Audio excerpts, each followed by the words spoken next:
The 42nd floor of downtown Los Angeles never slept, but it pretended to dream after midnight. Arielle Coldplay pushed her cleaning cart through corridors of glass and steel, her keycard granting access to secrets that weren't meant for her eyes.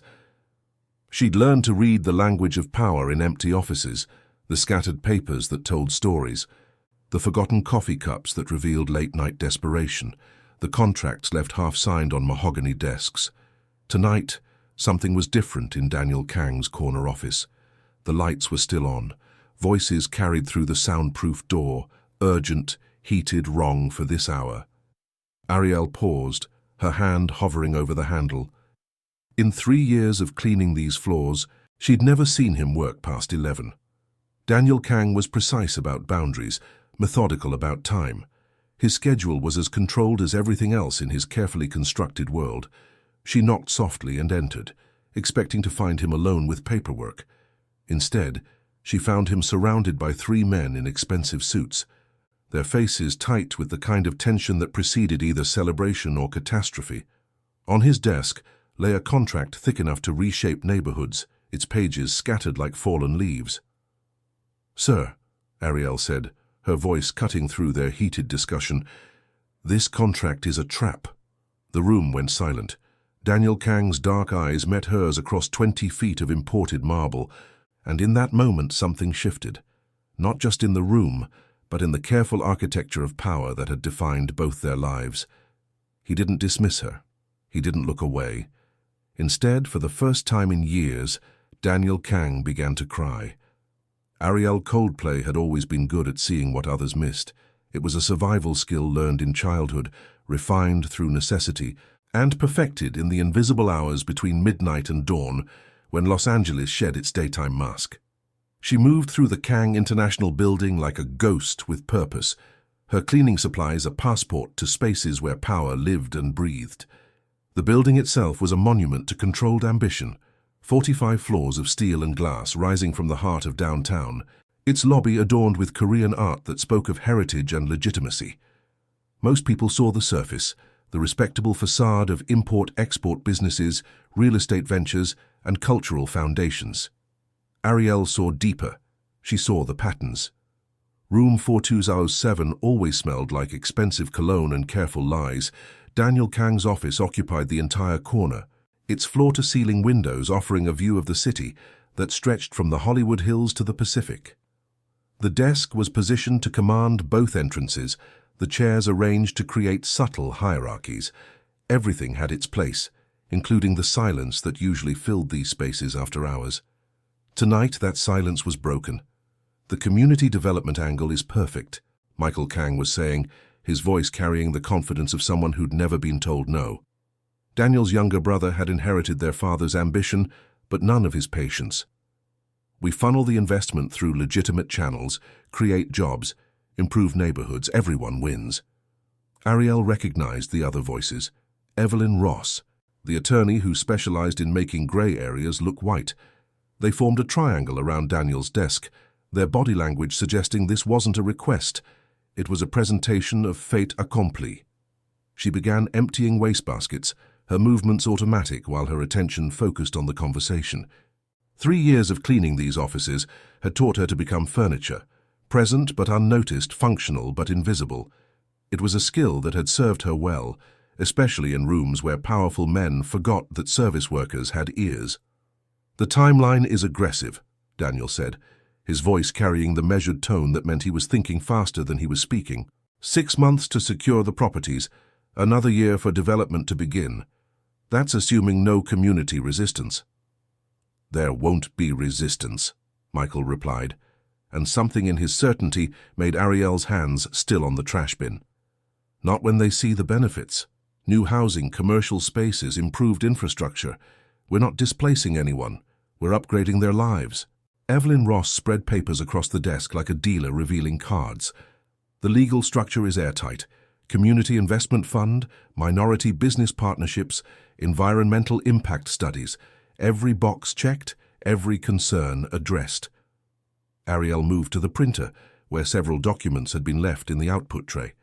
Standard procedure was to stack them neatly on the desk, but something about the header on the top page made her pause. Eastside Community Development Initiative, Phase 1 implementation. She knew that neighborhood. Her cousin lived there with her 2 kids, in one of the few apartment buildings where the rent hadn't tripled in the last 5 years.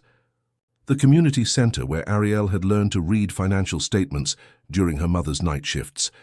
The corner market where the owner had extended credit to families for 3 generations. The document was dense with legal language, but Ariel had learned to read between the lines of bureaucratic prose. Her mother, Marcia Coldplay, a nurse who'd fought insurance companies for patient care, had taught her that the most dangerous words were often the prettiest ones. Community benefit could mean community displacement. Infrastructure improvement could mean infrastructure for someone else. She scanned the pages quickly, her eyes catching on familiar phrases. Eminent domain provisions. Fair market value assessments. Relocation assistance programs. Each phrase was a small violence wrapped in helpful language, but it was the financial structure that made her blood run cold. The investment fund was real, but the money would flow through a series of shell companies before reaching the community. Each transfer would skim administrative fees, consulting costs, and management expenses. By the time the funds reached their intended destination, 60% would have evaporated into the pockets of intermediaries. Worse, the development timeline was designed to fail. The environmental studies were scheduled to take 18 months, but the funding was only guaranteed for 12. When the project stalled, as it was designed to, the city would have grounds to invoke eminent domain for economic development purposes. The community would lose their homes and businesses, and the land would be sold to private developers at a fraction of its value.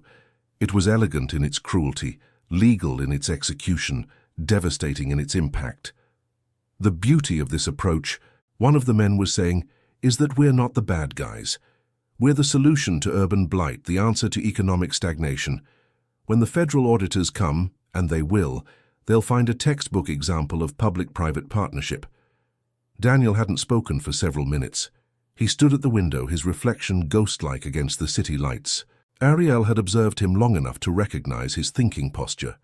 Shoulders squared, hands clasped behind his back, head tilted slightly to the right.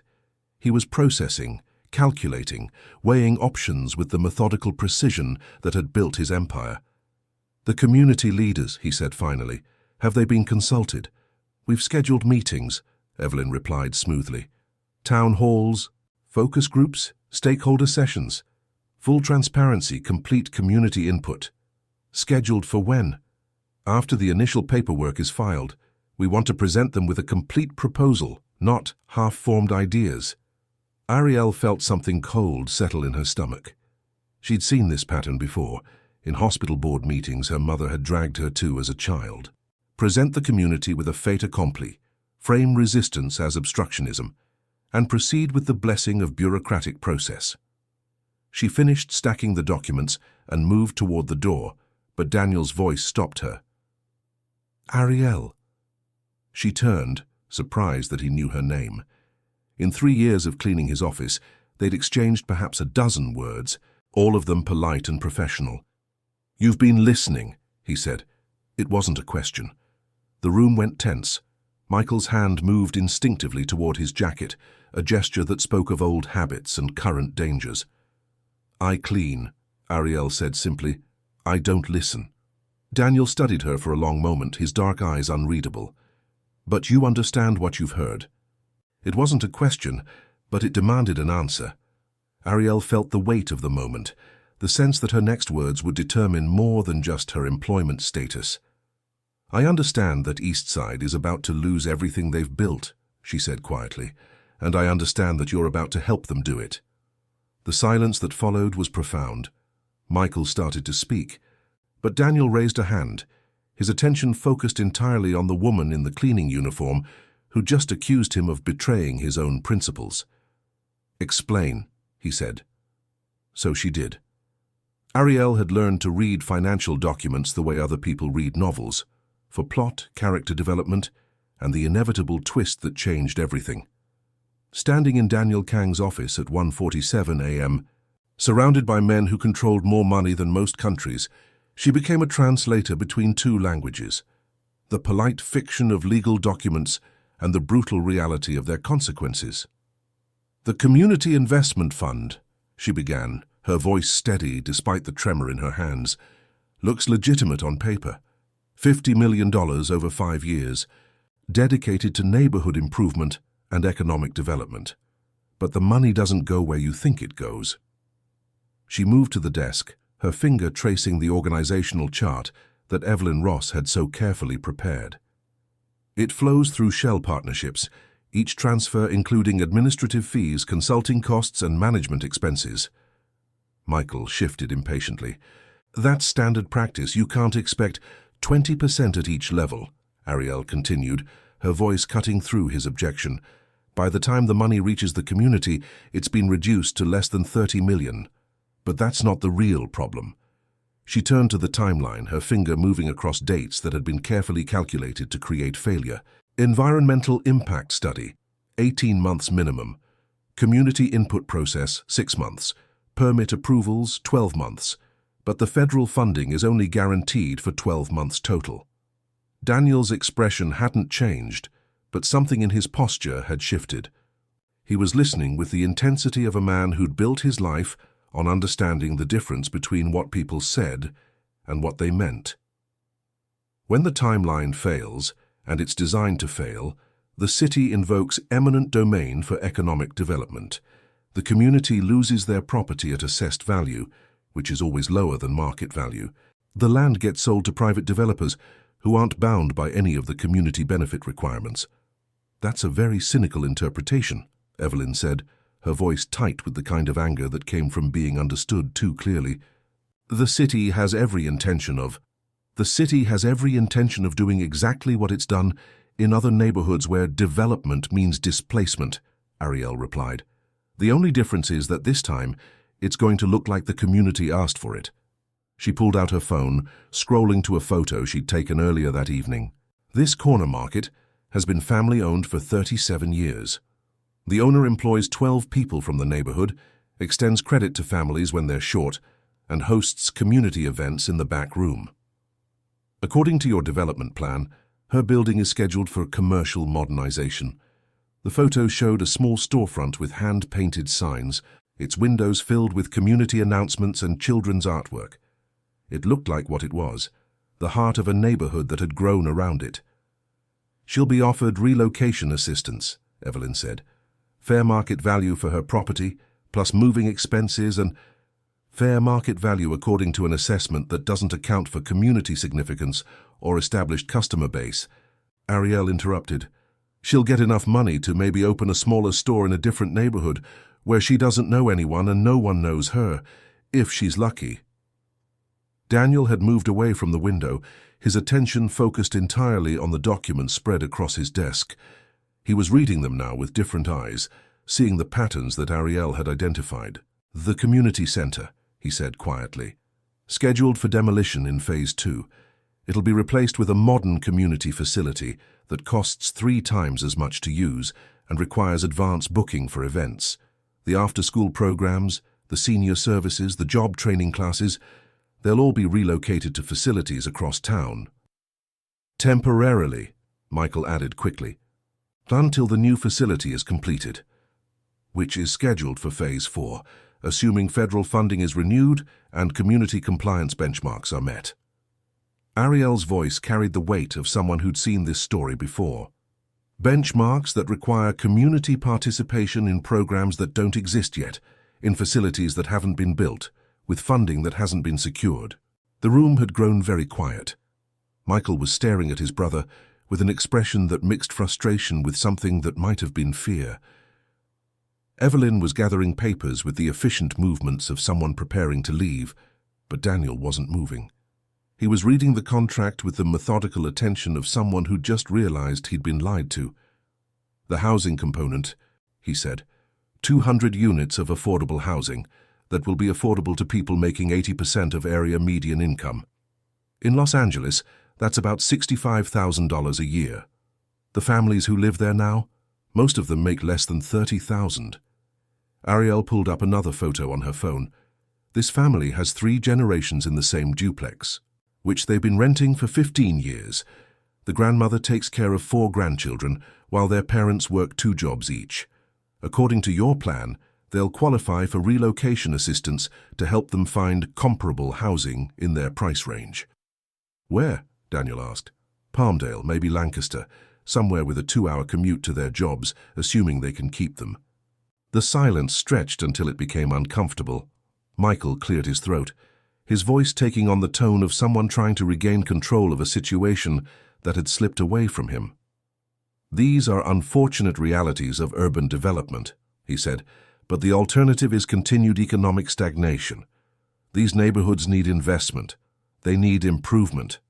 They need to not be destroyed in the name of helping them, Ariel said, and they need to be asked what they actually want before someone decides what they need. Daniel set the contract down and looked at his brother. How long have you been planning this? Michael's composure cracked slightly. It's a good deal, Daniel, for everyone. The community gets improved infrastructure. We get legitimate revenue streams. The city gets increased tax base. It's exactly what we've been working toward. It's exactly what you've been working toward, Daniel corrected. Without consulting me, without consulting the community, without considering the consequences. The consequences are progress, Evelyn interjected. Economic development, job creation, neighborhood improvement. These are good things. For whom? Daniel asked. The question hung in the air like smoke. Ariel watched the dynamics shift in real time, Evelyn realizing that her ally wasn't as committed as she'd assumed, Michael understanding that his careful planning had just collided with his brother's conscience. For the community, Michael said, but his voice lacked conviction. Show me, Daniel said. Show me how the corner market owner benefits from losing her store. Show me how the family benefits from being priced out of their neighborhood. Show me how any of this helps the people who actually live there. No one answered. Daniel picked up the contract and read it again, his expression growing darker with each page. When he reached the signature page, he set it down and looked at Ariel. What would you do? He asked. The question surprised her. In 3 years of working in this building, no one had ever asked for her opinion on anything more significant than office supply preferences. I'd ask them what they want, she said. I'd go to community meetings. I'd talk to the people who actually live there, work there, raise their children there. I'd find out what they think would improve their lives, and then I'd figure out how to make that happen. And if what they want doesn't generate the returns that investors expect, then maybe the investors need to expect different returns. Daniel smiled for the first time that night, a small sad expression that transformed his entire face. That's not how business works. Maybe business needs to work differently. The silence that followed was different from the others. It carried weight, possibility, the sense that something fundamental was shifting. Evelyn and Michael exchanged glances, their body language suggesting they were ready to leave. This meeting is over, Daniel said quietly. Daniel, Michael started, but his brother's raised hand stopped him. We'll discuss this later, privately. The room emptied quickly, leaving only Daniel and Ariel in the sudden quiet. She began gathering her cleaning supplies, but his voice stopped her. Why? He asked. Why what? Why did you speak up? You could have cleaned the office, emptied the trash, and left. No one would have known you understood what you'd heard. Ariel considered the question, thinking about her mother's voice, about the corner market owner's smile, about the children who played in the community center after school. Because someone needed to, she said simply. Daniel nodded slowly, as if her answer confirmed something he'd been thinking. What's your background before this job? Accounting degree from Cal State. Worked for a non-profit that provided financial literacy services to low-income communities. Lost funding during the pandemic. And you ended up cleaning offices. I ended up surviving. This job pays regularly, has health insurance, and lets me take care of my grandmother during the day. It's honest work. It's invisible work. Sometimes invisible is exactly what you need to be to see what's really happening. Daniel walked to the window, his reflection merging with the city lights below. My father built this organization on the principle that family comes first, always, no matter what. What happens when family is wrong? He was quiet for a long time, long enough that Ariel wondered if he'd forgotten she was there. When he spoke again, his voice was barely above a whisper. Then everything you've built starts to crumble. She finished packing her supplies and moved toward the door, but stopped when she heard him say her name again. Ariel. Yes? Thank you. She nodded and left him standing at the window, her silhouette against the sprawling city, carrying the weight of a decision that would change everything. The next morning arrived grey and heavy, Los Angeles wrapped in marine layer that turned the city soft around the edges. Daniel Kang sat in his office before dawn, the contract spread across his desk like evidence of a crime he hadn't yet decided to commit. He'd been there for 3 hours, reading and rereading the documents that his brother had presented as salvation and that Ariel Coldplay had revealed as betrayal. The numbers were elegant in their deception. Every calculation was technically correct, every projection legally defensible, every benefit real enough to survive casual scrutiny. It was only when you followed the money to its final destination, or lack thereof, that the true architecture of the scheme became visible. His phone buzzed with messages from Michael, from Evelyn Ross. All of them wanted to schedule follow-up meetings to address his concerns, to move forward with the timeline that had been so carefully constructed. None of them acknowledged what had actually happened in this room 12 hours earlier. At 7:30, Grace Kang arrived. Daniel's mother entered without knocking, her presence filling the office with the authority of someone who'd built an empire from nothing and had no patience for sentiment. At 72, she moved with the precision of a woman who'd learned that hesitation was a luxury she couldn't afford. "Michael called me," she said, settling into the chair across from his desk. "He's concerned about your commitment to the family's future." Daniel looked up from the contract, meeting his mother's eyes. He should be concerned about the family's reputation. Reputation is built on results, not intentions. This development project represents everything we've worked toward. Legitimate business, community investment, long-term stability. Why are you hesitating? Because it's a lie. Grace's expression didn't change, but something in her posture sharpened. "Explain." Daniel turned the contract around so she could see it, his finger tracing the same path that Ariel had shown him. "The Community Investment Fund is designed to fail. The timeline is impossible. The funding structure ensures that most of the money disappears into administrative costs, and the end result is gentrification disguised as development." And? The single word carried the weight of a worldview that Daniel was only beginning to understand. His mother wasn't surprised by his analysis. She wasn't concerned about the consequences he'd described. She was asking why any of it mattered. "And we'll be responsible for destroying a community that trusts us. We'll be responsible for creating opportunities where none existed before. The community will adapt as communities always do. The strong will benefit, the weak will relocate. That's not cruelty. That's economics." Daniel stared at the woman who'd raised him, taught him, shaped his understanding of power and responsibility. "When did we stop caring about the weak?" "We never started. Caring is a luxury, Daniel. It's what people with power can afford to do after they've secured their position. We're not there yet. When will we be there?" Grace stood, her movements carrying the finality of someone who'd made her decision long before this conversation began. "When we control enough legitimate businesses that we don't need the other kind. When we have enough political influence that we don't need to worry about prosecution. When we have enough money that we don't need to take risks." And how much is enough? There is no enough. There's only more secure than yesterday and less secure than tomorrow. She moved toward the door, but paused when Daniel spoke again. "What if I don't sign?"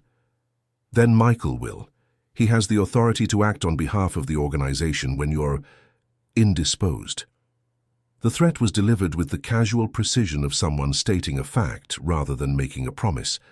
Daniel understood that his mother wasn't just supporting his brother's project, she was supporting his brother's ambition to replace him. "And if I oppose it?"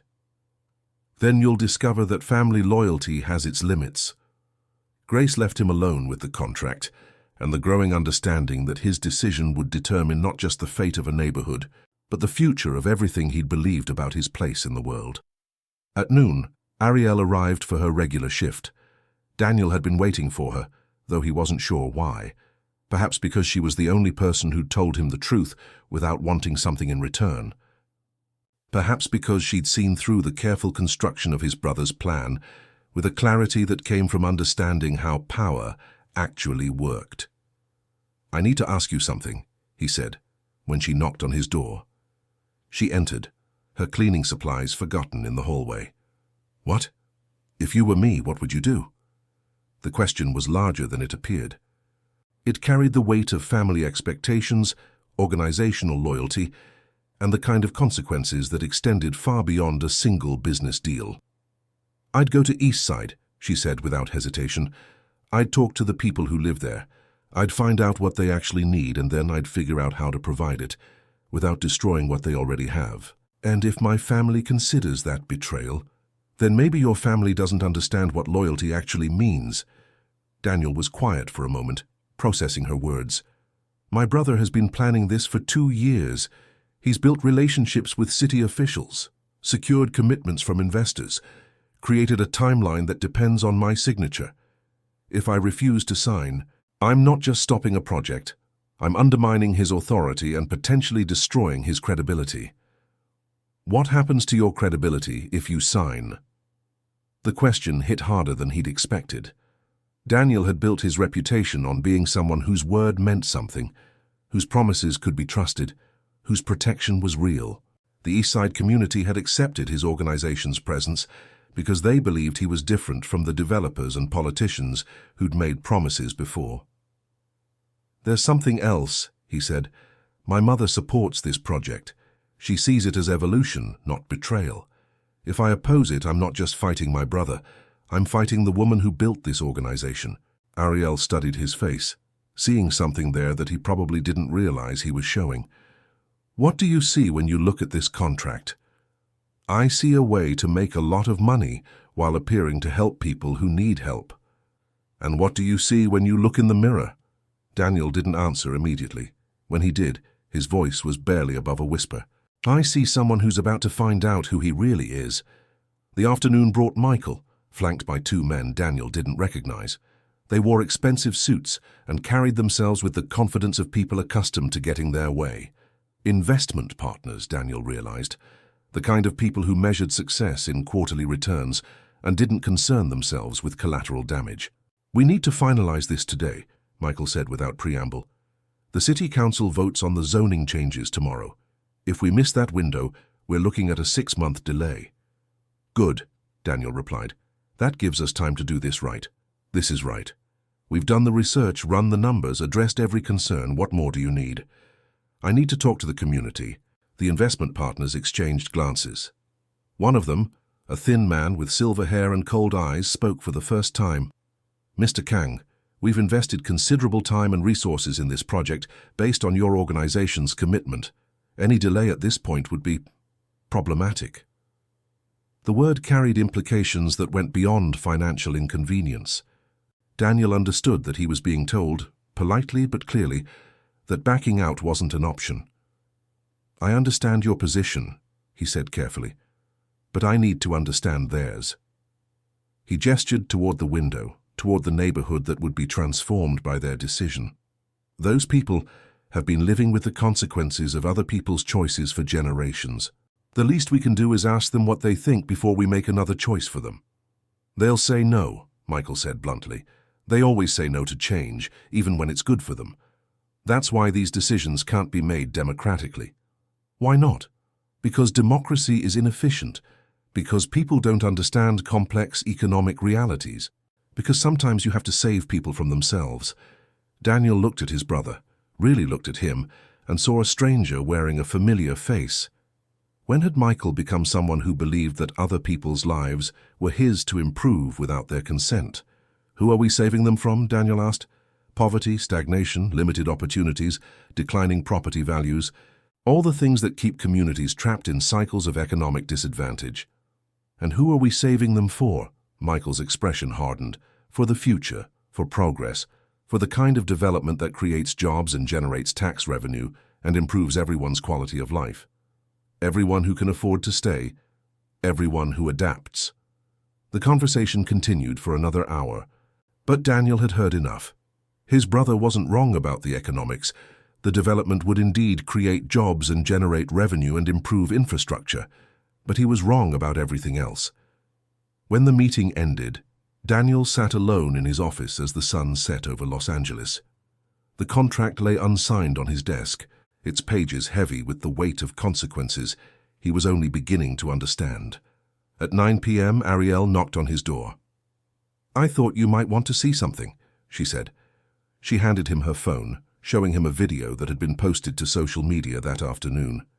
It showed the corner market owner standing in front of her store, surrounded by neighbors and customers, talking about the rumors that had begun circulating about development plans for their neighborhood. "We built this community with our hands," she was saying in accented English. "We raised our children here, buried our parents here, celebrated and mourned and lived here. If someone wants to improve our lives, they should ask us how. If someone wants to invest in our future, they should invest in us." The video had been viewed 12,000 times in 6 hours. The comments were a mixture of support, concern, and anger, but they all shared a common theme. The community wanted to be part of the conversation about their own future. Daniel watched the video twice, then handed the phone back to Ariel. "What am I supposed to do with this?" he asked. "Whatever you think is right." "And if what's right destroys everything I've built, then maybe what you've built needs to be destroyed." Daniel stared at her, this woman who cleaned his office and saw through his carefully constructed world with uncomfortable clarity. "You're asking me to choose between my family and my conscience. I'm not asking you to choose anything. I'm just telling you what I see." "What do you see?" "I see someone who has the power to do the right thing and the courage to do it, but not the permission." "Permission from whom?" "From yourself." Daniel was quiet for a long time, staring out at the city lights that stretched to the horizon. When he spoke again, his voice carried a resolution that surprised them both. "Set up a meeting with the community leaders. Not a presentation, a conversation. I want to hear what they have to say before I decide anything." Ariel smiled, the first genuine smile he'd seen from her in 3 years of professional interaction. "When?" "Tomorrow night. And Ariel?" "Yes. Thank you for seeing what I couldn't see, for saying what I needed to hear." She nodded and left him alone with his decision and its consequences, both of which would change everything. The community center on East Side Avenue had seen better decades, but it wore its age with dignity. Built in the 1960s as part of a federal urban renewal program, its brick walls and high windows spoke of optimism about what public spaces could accomplish. Tonight, those walls contained a conversation that would determine whether optimism had been justified. Daniel arrived early, parking his black sedan between a pickup truck with gardening tools in the bed and a minivan decorated with soccer ball stickers. He'd traded his usual tailored suit for dark jeans and a simple button-down shirt, but he still felt overdressed for a room where most people had come directly from work. Real work, the kind that left calluses and tired muscles and the satisfaction of problems solved with hands rather than signatures. Ariel was already there, sitting in the back row with a notebook, and the kind of focused attention that suggested she was documenting rather than just observing. She'd changed from her cleaning uniform into a simple black dress that somehow made her look both more professional and more approachable. When their eyes met across the room, she nodded once, a gesture that carried encouragement and warning in equal measure.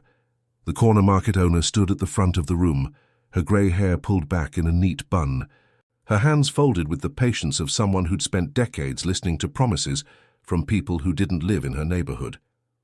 Beside her sat a man whose family Ariel had mentioned the night before. His work shirt bore the logo of a landscaping company, and his expression carried the wariness of someone who'd learned to be skeptical of unexpected meetings. "Thank you for coming," the market owner began, her voice carrying the authority of someone who'd been unofficial mayor of this block for longer than most residents had lived here. "Mr. Kang has asked to speak with us about some development plans that might affect our community. I told him we'd listen, but we'd also talk. This is a conversation, not a presentation." Daniel stood, feeling the weight of 47 pairs of eyes measuring him against every politician, developer, and community organizer who'd stood in this same spot, making promises they hadn't kept. "I'm here because I made a mistake," he began, his voice carrying across the room without amplification. I almost signed a contract that would have changed your neighborhood without asking what you wanted. Someone I trust told me that was wrong, and she was right." A murmur ran through the crowd, surprise, skepticism, cautious interest. The market owner raised her hand for silence. "What kind of contract?" Daniel had prepared for this question, but preparation felt inadequate in the face of 47 people whose lives hung in the balance of his answer. "A development project that would bring $50 million in investment to this area over 5 years. New housing, commercial spaces, improved infrastructure. On paper, it looks like exactly what every community wants." "But," the landscaper prompted, "but the money comes with conditions that would make it impossible for most of you to benefit from it. The new housing would be priced for people making twice what most families here earn. The commercial spaces would be designed for businesses that could afford higher rents than the ones that exist now. The infrastructure improvements would serve the new residents better than the current ones." An older man in the third row raised his hand. "So it's gentrification." "Yes," Daniel said simply. "Gentrification disguised as community development." The honesty seemed to surprise people. A woman near the front leaned forward in her chair. "Why are you telling us this? Why not just sign the contract and make your money?" Daniel considered the question, thinking about his conversation with his mother, about Michael's certainty, about the investment partners who were expecting his signature. Because making money by destroying communities isn't business, it's theft. And because someone I respect reminded me that having power means using it responsibly. He glanced at Ariel, who was taking notes with the focused attention of someone documenting history. "I want to know what you actually need," he continued. "What would improve your lives without destroying what you've built? What kind of investment would help your community grow stronger rather than just different?" The conversation that followed lasted 3 hours and covered everything from childcare to transportation, from small business support to affordable housing, from job training to healthcare access. Daniel listened with the intensity of someone who'd spent years making decisions about other people's lives, without understanding what those lives actually looked like. The market owner talked about the business she'd built from nothing, how it served as more than just a place to buy groceries. It was a community bulletin board, an informal bank where people could get credit when they were short, a gathering place where neighbors became family. "I don't need a bigger store," she said. "I need customers who can afford to shop there. I need young families to stay in the neighborhood instead of moving away when they have children. I need the community center to stay open so kids have somewhere safe to go after school." The landscaper described the challenge of finding affordable housing that didn't require a 2-hour commute to work. "We don't need luxury apartments," he said. "We need places where working families can build equity instead of just paying rent forever." A young woman talked about the lack of job training programs that led to actual employment. "There are programs that teach you to fill out applications," she said, "but there aren't programs that teach you skills that employers actually need or that help you start your own business." An elderly man discussed healthcare access, how the nearest clinic was a 40-minute bus ride away, how prescription costs forced people to choose between medication and groceries, how preventive care was a luxury that most families couldn't afford. Daniel took notes, asked questions, and gradually began to understand the difference between what communities needed and what developers thought they wanted. The needs were specific, practical, and surprisingly modest. They weren't asking for transformation, they were asking for support. "What if," he said during a brief pause in the conversation, "instead of bringing in outside developers to change your neighborhood, we found ways to help you develop it yourselves?" The room went quiet. The market owner tilted her head, studying his face. "What would that look like?" "I don't know yet, but I know people who understand community development, people who know how to access funding for small business loans and affordable housing and job training programs. What if we started there?" "And what do you get out of it?" the landscaper asked, his voice carrying the skepticism of someone who'd learned that free help usually came with hidden costs. Daniel considered the question, thinking about his mother's expectations, about Michael's ambitions, about the investment partners who were expecting returns on their patience. "I get to live with myself," he said finally. "I get to build something that makes communities stronger instead of weaker. And maybe, if we do it right, I get to prove that you can make money by helping people instead of displacing them." The meeting ended with more questions than answers, but also with something that hadn't existed before, a shared understanding that change didn't have to mean destruction, that development could serve the people who already lived somewhere instead of replacing them. As people filed out, the market owner approached Daniel with the measured steps of someone making a decision. "You seem different from the others who've come here making promises," she said. "How?" "You listened more than you talked. You asked what we needed instead of telling us what we wanted. You admitted when you didn't know something. Is that enough? It's a start. But starts don't mean anything without follow-through." Daniel nodded, understanding that he was being offered something precious and fragile, the possibility of trust. What would follow-through look like? "Come back next week. Bring some of those people you mentioned who understand community development. Let's see if we can figure out how to make this work for everyone." As the room emptied, Daniel found himself alone with Ariel, who was still taking notes in the back row. "What did you think?" he asked. "I think you just committed to something that's going to be a lot harder than signing a contract.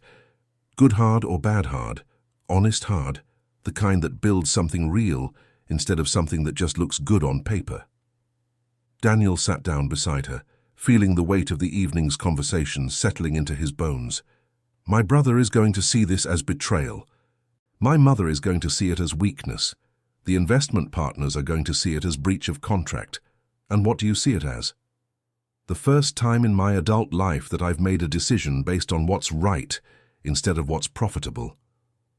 Ariel closed her notebook and looked at him with an expression that mixed respect with something that might have been affection. "How does it feel?" Daniel considered the question, thinking about the faces in the room, about the market owner's cautious hope, about the possibility of building something that would still be worth building in 20 years. "Terrifying," he said, "and right." They sat in comfortable silence for a moment. Two people who'd found themselves on the same side of a line they hadn't known they were drawing. "What happens next?" Ariel asked. "Next, I go home and tell my family that I'm not signing the contract. Next, I find out whether the organization I've spent my life building can survive me doing the right thing. Next, I learn whether it's possible to change direction without destroying everything you've worked for. And if it's not possible..." Daniel stood, straightening his shirt and preparing to face the consequences of his choice. "Then I'll find out what I'm actually made of." As they walked toward the parking lot, Ariel's phone buzzed with a text message. She glanced at it and stopped walking. "What is it?" Daniel asked. "My cousin. She says there are rumors that the development project has been cancelled. People are celebrating." "It's not cancelled. It's just paused while we figure out how to do it right." "And if you can't figure that out?" Daniel looked back at the community center, its windows glowing with the warmth of conversations that continued in small groups on the sidewalk. People who'd lived through decades of promises and disappointments, who'd learned to be skeptical of change, but not cynical about hope. "Then we'll figure out something else, but we won't stop trying." As he drove home through the streets of Los Angeles, Daniel understood that he'd crossed a line that couldn't be uncrossed. He'd chosen community over profit, conscience over convenience, and the unknown over the certain. Tomorrow would bring consequences he couldn't predict, and challenges he wasn't prepared for. But tonight, for the first time in years, he felt like someone he could respect. The war began quietly, as family wars often do, with conversations that stopped when Daniel entered rooms and phone calls that ended abruptly when he approached. Michael's campaign to isolate him was surgical in its precision, a word here, a concern there, a gradual erosion of confidence in Daniel's leadership that felt like weather rather than warfare. 3 weeks after the community meeting, Daniel sat in his office reviewing proposals from actual community development organizations, groups that specialized in supporting existing residents rather than replacing them. The numbers were smaller than Michael's project, the timelines longer, the returns measured in community stability rather than quarterly profits. It was exactly the kind of long-term thinking that had built their organization, and exactly the kind of approach that Michael had decided was outdated. "The board wants to meet with you," Thomas Park announced, entering without knocking. Daniel's oldest advisor looked tired. his usually immaculate appearance showing signs of strain. "Today, 4 o'clock. About whether you're still capable of making decisions in the organization's best interests." Daniel set down the proposal he'd been reading, a plan to provide microloans to local businesses that would create jobs for neighborhood residents, and studied Thomas's face. "And what do you think?" "I think you're making decisions based on principles instead of profits, which is either evolution or suicide depending on your perspective." "Which perspective do you hold?" Thomas sat down heavily, his 73 years suddenly visible in the way he moved. "I think your father would be proud of what you're trying to do and terrified of how you're doing it." The board meeting was held in the conference room on the 43rd floor, its windows offering a panoramic view of the city that the organization had helped shape for 3 generations. Daniel arrived to find 8 faces arranged around the polished table, men and women who'd built their lives around the careful balance between legitimate business and necessary pragmatism. Michael sat at the far end, his expression neutral, but his posture suggesting confidence in the outcome. Grace occupied her usual chair at Daniel's right hand, her presence a reminder that family loyalty had its limits. The others, advisors, partners, and stakeholders, watched Daniel with the attention of people evaluating whether he was still useful to them. "We're concerned," began one of the board members, whose import business had provided cover for more sensitive operations for 15 years. The East Side project represented a significant step toward legitimacy. Walking away sends the wrong message to potential partners.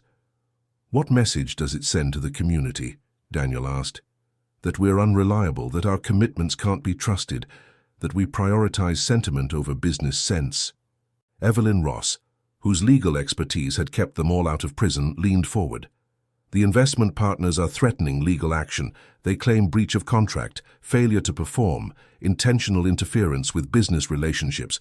We're looking at potential damages in the tens of millions. Based on a contract I never signed. Based on representations that were made on your behalf," Michael interjected, speaking for the first time. "Based on commitments that the organization made to move forward with this project. Commitments you made without consulting me. Commitments I made as your representative, with the understanding that you supported the organization's strategic direction." The conversation continued for an hour, each board member presenting their concerns with the diplomatic language that powerful people used when they were preparing to remove someone from power. Daniel listened with growing understanding that this wasn't really about the East Side project. It was about whether he could be trusted to prioritize the organization's interests over his personal conscience. "What do you propose?" he asked when they'd finished their presentations. Grace spoke for the first time, her voice carrying the authority of someone who'd built the organization from nothing and had no intention of watching it dissolve. "We propose that you take a leave of absence while the board evaluates the organization's leadership structure. Michael will serve as acting director until we determine the best path forward. And if I refuse, then we'll call for a vote of no confidence and proceed without your cooperation." Daniel looked around the table, seeing decades of shared history and mutual dependence crystallizing into a moment of irreversible choice. These people had trusted him with their futures, and he was asking them to trust him with a vision they didn't share. "I need 24 hours to consider your proposal," he said. "You have 12, Grace replied. Daniel left the meeting understanding that he was about to lose everything he'd spent his life building, and that the only question was whether he would lose it with dignity or desperation. That evening, he found Ariel in the community center, helping the market owner organize paperwork for a small business loan application. They'd been meeting twice a week since the initial community conversation, working through the practical details of development that served existing residents rather than replacing them. "How did it go?" she asked, looking up from a stack of financial statements. "They want me to step down." The market owner set down her pen and studied Daniel's face with the attention of someone who'd learned to read disappointment in the expressions of people who'd made promises to her community. "Because you chose us over them. Because I chose principle over profit." "And what will you choose now?" Daniel sat down at the folding table, surrounded by the evidence of what community development actually looked like when it was done right. Loan applications from people who wanted to expand existing businesses rather than replace them. Housing proposals that prioritized affordability over luxury. Job training programs designed around skills that local employers actually needed. "I don't know," he admitted. "If I fight them, I might lose everything and accomplish nothing. If I step down, I definitely lose everything, but maybe the community work continues without me." "Or maybe," Ariel said quietly, "you build something new." "With what?" "If they remove me, I lose access to the organization's resources, its connections, its credibility. I become just another person with good intentions and no power to implement them." The market owner laughed, a sound that carried more wisdom than humor. "Young man, you think power comes from organizations? From buildings and bank accounts and people who call you boss? Doesn't it? Power comes from people trusting you to do what you say you'll do. Power comes from understanding what needs to be done and figuring out how to do it. Power comes from being someone that others want to follow." She gestured around the room, where a dozen people were working on various aspects of community development: grant applications, business plans, housing proposals, job training curricula. These people don't follow you because you have an organization. They follow you because you listened to them, because you asked what they needed instead of telling them what they wanted, because you chose to be here instead of in some boardroom making decisions about their lives. Daniel looked around the room, seeing something he hadn't noticed before. The work was happening. Real work, practical work, the kind of slow, patient development that built communities instead of displacing them. And it was happening not because of his organization's resources, but despite their absence. "What are you suggesting?" "I'm suggesting," Ariel said, "that maybe losing everything you thought you needed is the first step toward building everything you actually need." The next morning, Daniel arrived at the office to find Michael already in the conference room, surrounded by legal documents and looking like someone who'd been preparing for this moment for months. "I assume you've made your decision," Michael said without preamble. "I have." "And?" Daniel set a single sheet of paper on the table, his resignation letter, effective immediately. "I'm stepping down as director of the organization. You can have the title, the resources, the board's confidence, and the East Side Development Project." Michael's expression shifted from confidence to confusion. "That's it? You're just walking away?" "I'm walking toward something else." "Toward what?" "You'll have no organization, no resources, no power base. You'll be starting from nothing." Daniel smiled, thinking about the market owner's laugh, about Ariel's notebook full of real solutions to real problems, about the community center, where people were building their own future one conversation at a time. "I'll be starting from everything that actually matters." He left the building for the last time as its director, carrying only a box of personal items and the phone numbers of people who'd trusted him enough to believe that change was possible. Months later, the East Side Community Development Cooperative occupied a storefront that had once housed a check-cashing business.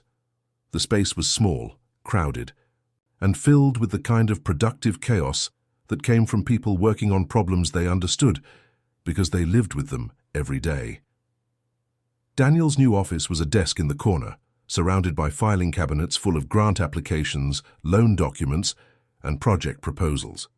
His title was Community Development Coordinator, which meant he did whatever needed to be done, from writing funding proposals to fixing the copy machine to mediating disputes between neighbors who disagreed about zoning changes. Ariel worked at the desk next to his, her official title Financial Literacy Director, and her actual role, person who made sure the numbers added up to something that helped people. She'd left her cleaning job the day after Daniel resigned, trading the security of steady employment for the uncertainty of building something that had never existed before. The work was harder than running a criminal organization had been, and infinitely more satisfying. They'd secured funding for 17 small business expansions, helped 32 families access affordable housing, and created job training programs that had placed 47 people in employment that paid living wages. The numbers were small compared to Michael's development project, but they represented real changes in real lives, rather than theoretical improvements on paper. "The market owner wants to expand," Ariel announced, looking up from a loan application. "She's been approved for a $15,000 microloan to add a deli counter and hire 2 part-time employees. Local residents? A young woman who finished the food service training program last month, and a young man who needs work that lets him help take care of his grandfather." Daniel nodded, making a note to follow up with the city about permits for the expansion. It was the kind of detail work that he'd never had to think about as an organization director, and the kind of practical problem-solving that made him feel useful in ways that signing contracts never had. His phone buzzed with a text from Thomas Park. "Michael's project is stalled. Community resistance, federal investigation, investor lawsuits. Thought you should know." Daniel showed the message to Ariel, who read it without expression. "How do you feel about that?" she asked. "Relieved, vindicated, sad for my brother." "Do you miss it? The power, the resources, the ability to make big changes quickly?" Daniel looked around the storefront office, where the market owner was explaining tax preparation to a young couple, where the food service graduate was practicing for her certification exam, where the landscaper was reviewing housing applications with the patience of someone who understood that good decisions took time. "I miss the illusion that big changes happen quickly," he said. "But I don't miss making decisions about other people's lives without understanding what those lives actually looked like. And your family?" "My family made their choice. I made mine." Ariel reached across the space between their desks and touched his hand, a gesture that was both professional and personal, both supportive and intimate. "Any regrets?" Daniel looked at her, this woman who'd seen through his carefully constructed world and helped him build something real in its place. Her touch was warm, her eyes were kind, and her presence had become the most important constant in his transformed life. "Only one," he said. "What's that?" "That it took me so long to realize that the most powerful thing you can do is help people build the lives they actually want." Ariel smiled, her fingers still resting on his hand. "That's not a regret, that's growth." Outside the storefront window, the neighborhood was changing, but slowly, organically, in ways that strengthened rather than displaced. The market had its new deli counter, serving lunch to construction workers from the affordable housing project that had been designed by residents rather than imposed by developers. The community center hosted evening classes where people learned everything from computer skills to financial planning to small business management. "There's something I need to tell you," Daniel said, his voice carrying a weight that made Ariel look up from her paperwork. "What?" "I've been thinking about what comes next. For the cooperative, for the community, for—" He paused, searching for words that felt adequate to the moment. "For us." Ariel set down her pen, giving him her full attention. In the months they'd worked together, their relationship had evolved from professional cooperation to something deeper, a partnership built on shared values, mutual respect, and the kind of trust that came from choosing each other every day. "What are you thinking?" "I'm thinking that what we've built here is bigger than either of us imagined. The cooperative model is working. Other neighborhoods are asking for help replicating it. We have an opportunity to create something that could change how development happens across the city." That sounds like good news. It is, but it also means decisions about expansion, about funding, about whether we stay local or try to scale up, about what kind of organization we want to become. Ariel nodded slowly, understanding that he was talking about more than just business strategy. "And personally," Daniel stood up, moving around the desk to face her directly. "Personally, I want to know if you're willing to build a life with me, not just a professional partnership, but something real, something permanent." The question hung in the air between them, carrying the weight of everything they'd been through together.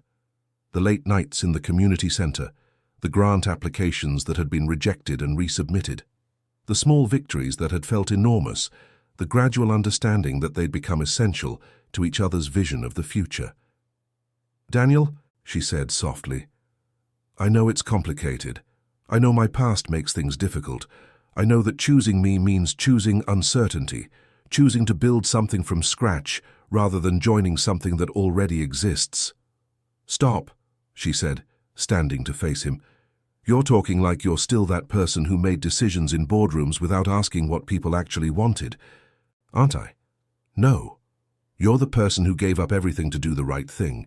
You're the person who listens before he speaks, who asks before he assumes, who builds with people instead of for them. She moved closer, her hands finding his face with the gentle certainty of someone who'd made her decision long before he'd asked the question. You're the person I've been waiting for without knowing I was waiting. When he kissed her, it was with the careful intensity of someone who'd learned that the most precious things were also the most fragile.